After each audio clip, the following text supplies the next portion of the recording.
बात है 7 जून 2023 की। महाराष्ट्र थाने के क्षेत्र में बनी एक बहुमंजिला इमारत गीता आकाशदीप की 7वीं मंजिल पर स्थित एक फ्लैट J704 के आसपास रहने वाले पड़ोसी काफी परेशान थे। असहनीय बदबू अब उनके लिए मुसीबत बन रही थी।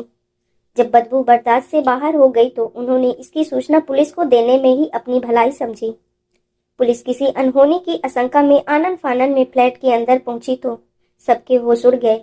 घर में महिला के सबके कुछ टुकड़े पड़े थे, कुछ टुकड़े बाल्टी में खून के साथ थे और कुछ रसोई में एक कुकर में उबाल कर रखे गए थे। पुलिस वालों ने ऐसा मंजर अपने कैरियर में पहली बार देखा था। किसी की समझ में नहीं आ रहा था कि आखिर यहाँ हुआ क्या है। चारों तरफ अफरा तफरी का माहौल था।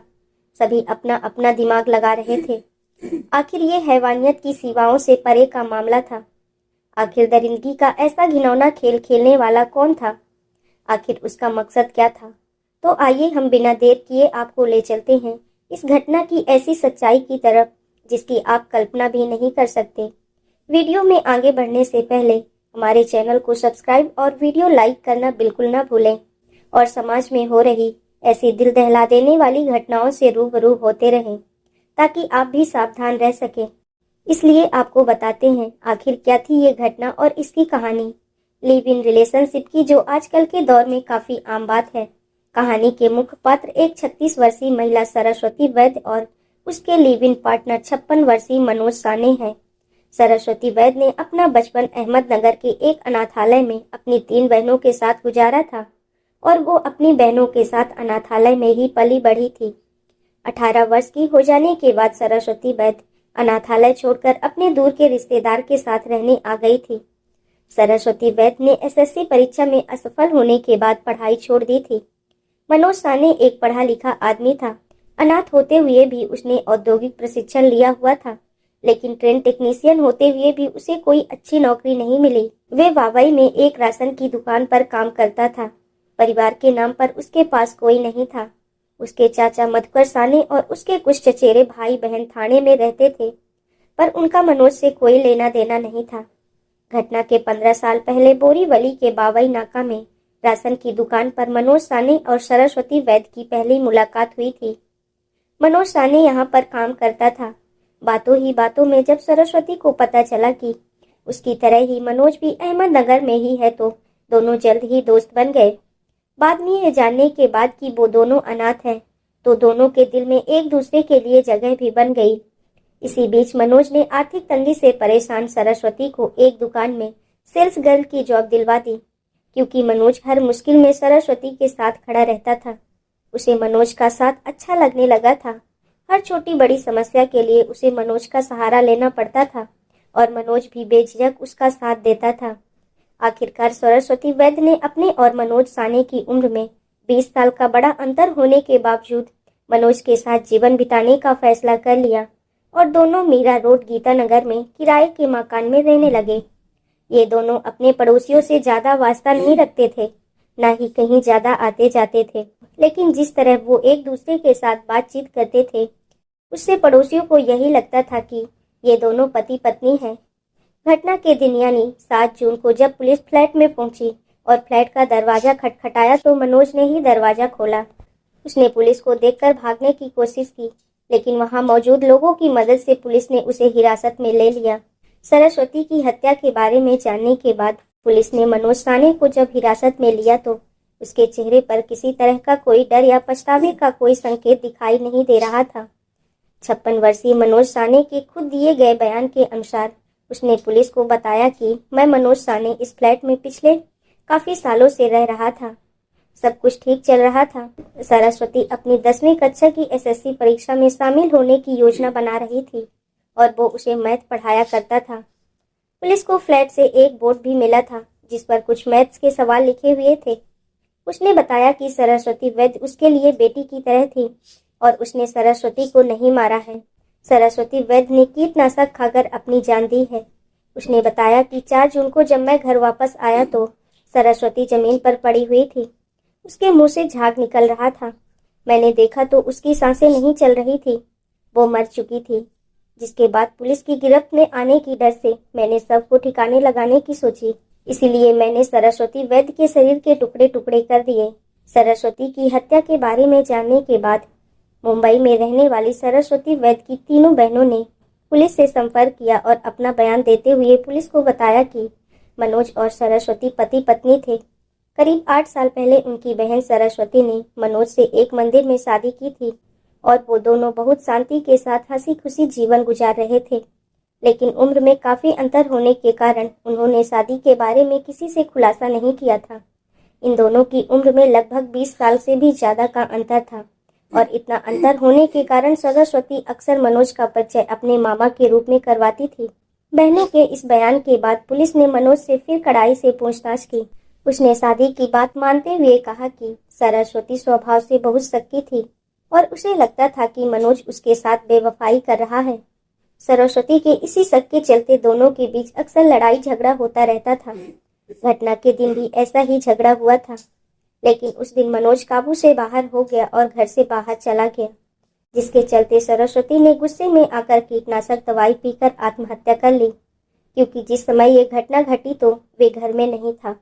जब वो घर लौटकर आया तो सरस्वती को मरा हुआ देखकर बुरी तरीके से घबरा गया। उसे लगने लगा कि सरस्वती वैद्य की हत्या के आरोप में उसे पकड़ लिया जाएगा, इसलिए उसने सब को छुपाने की कोशिश में वुड कटर मशीन से सरस्वती वैद्य के मृत शरीर के टुकड़े टुकड़े कर दिए। हिरासत में लिए जाने के बाद कोर्ट में मनोज के वकीलों ने ये दावा किया कि मनोज एक मानसिक मरीज है और उसे इस कारण छोड़ दिया जाए ताकि वो अपना इलाज करवा सके। माननीय जज ने तब पुलिस को आदेश दिया कि मनोज का साइकोमेट्रिक टेस्ट करवाया जाए। हालांकि झूठ और अपराध कभी नहीं छुपता और टेस्ट की रिपोर्ट से भी ये सच्चाई सामने आ गई।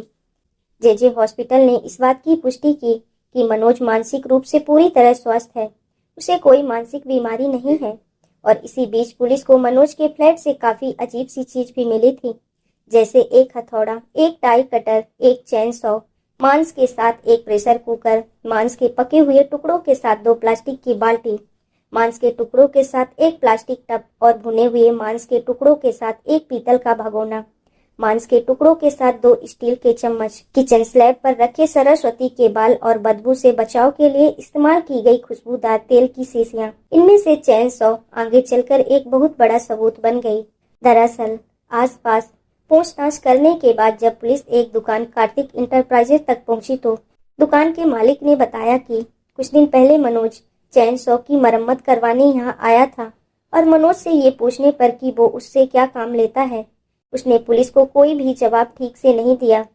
अब पुलिस के हाथ में एक पुख्ता सबूत लग चुका था। पुलिस ने अपने तरीके से मनोज को रिमांड पर लिया और आखिरकार उसने असली सच उगल दिया, जिसे सुनकर सभी के होश उड़ गए। पुलिस ने खुलासा किया कि दरअसल शक्की सरस्वती नहीं मनोज खुद था। उसे लगता था कि सरस्वती के और आदमियों के साथ नाजायज रिश्ते हैं और यही शक सरस्वती को मारने की सबसे बड़ी वजह बनी। उम्र में मनोज सरस्वती से काफी बड़ा था और इसी इनसिक्योरिटी के चक्कर में उसने गुस्से और जलन में आकर सरस्वती को मौत के घाट उतारने की प्लानिंग की। मनोज ने बड़े ही सातिराना ढंग से हत्या की योजना बनाई थी। जब पुलिस द्वारा उसकी गूगल सर्च हिस्ट्री की जांच की गई तो पता चला कि उसने हत्या से पहले यानी 28 और 29 मई को गूगल में घातक कीटनाशकों की खोज की थी और साथ ही साथ गूगल में ये भी सर्च किया था कि किसी शव को गलाने में कितना समय लगता है, शव को टुकड़ों में कैसे काटा जा सकता है और उन्हें कैसे ठिकाने लगा सकते हैं। फिर गूगल से मिली जानकारी के अनुसार ही उसने पहले हत्या के लिए जरूरी सामान का इंतजाम किया। उसने 1000 रुपए की टाई कटिंग मशीन और 4000 रुपए में 200 वोल्ट की इलेक्ट्रिक चैन सॉ खरीदा। फिर छाछ और कीटनाशक का इंतजाम किया। यहाँ तक कि सॉ की सड़न को रोकने के लिए वो खुशबूदार नीलगिरी तेल की 5 बोतलें भी खरीद लाया। घटना के दिन उसका उसी मुद्दे पर काफी झगड़ा हुआ और झगड़े के बाद उसने खुद सरस्वती को वही कीटनाशक छाछ में मिलाकर दे दिया। उसे तड़पता छोड़कर मनोज उसकी मौत का इंतजार करने घर से बाहर चला गया। कुछ देर बाद जब वो वापस आया तो सरस्वती के मुंह से झाग निकल रहा था और वो दम तोड़ चुकी थी। उसने सरस्वती की सांसों को चेक किया और फिर दरिंदगी की सारी हदें पार करते हुए उसने सरस्वती की बॉडी को इलेक्ट्रिक आरी से 20 टुकड़ों में काट दिया। चारों तरफ फैलता खून को देखकर उसने सरस्वती के शरीर के उन खून से लथपथ टुकड़ों को बाल्टियों में डाल दिया ताकि खून बाल्टियों में ही रहे। लेकिन शायद उसकी दरिंदगी इतने पर भी शांत नहीं हुई। उसने कटे हुए टुकड़ों को इतना छोटा छोटा किया कि उन्हें कुकर में डालकर उबाल सके, और फिर कुछ टुकड़ों को कुकर में उबाल कर और कुछ को गैस पर रोस्ट भी किया और बाद में उन्हें कुत्तों को भी खिला दिया। पुलिस ने दुकान कार्तिक इंटरप्राइजेस के मालिक, छाछ बेचने वाले और कीटनाशक दवाई बेचने वाले जिनसे मनोज ने कत्ल में इस्तेमाल सामान खरीदा था, उनके बयान भी दर्ज कर लिए। इन सब सबूतों के आधार पर पुलिस ने अपना पक्ष रखा और मनोज को अदालत ने दफा 302 के तहत मुजरिम करार करते हुए जेल भेज दिया। रिपोर्ट के मुताबिक अभी भी ये मुकदमा चल रहा है। मनोज के वकीलों ने एक और कोशिश करते हुए इस मामले में एक नया मोड़ लाने की कोशिश की है। इस बार उन्होंने ये कहा कि मनोज का HIV पॉजिटिव टेस्ट किया गया था सन 2008 में और उसके बाद से मनोज के सरस्वती के साथ कोई भी संबंध नहीं थे। पुलिस ने 1200 पन्नों की चार्जशीट और 68 विटनेस का ब्यौरा कोर्ट में जमा किया था और उन्हें बिलीव है कि सरस्वती को इंसाफ जरूर मिलेगा।